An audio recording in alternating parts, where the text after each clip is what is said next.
Welcome to the Slop Farm. Enjoy the video. You have the essentials: SSID, exact password, and security type. First, on the device that will generate the QR, open the router's admin or a trusted QR generator app and choose Wi-Fi QR format.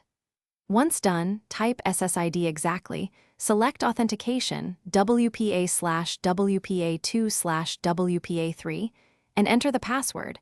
Don't include extra spaces or quotes. Make sure to mark Hidden True only if the network is hidden. Save the QR image at high resolution so scanners read it reliably. Now build the code using the standardized string so devices parse fields correctly. Wi-Fi:/T:/auth:/, S:/SSID:/, P:/password:/, H:/true, or false:/. Once created, export a high-resolution PNG or vector SVG.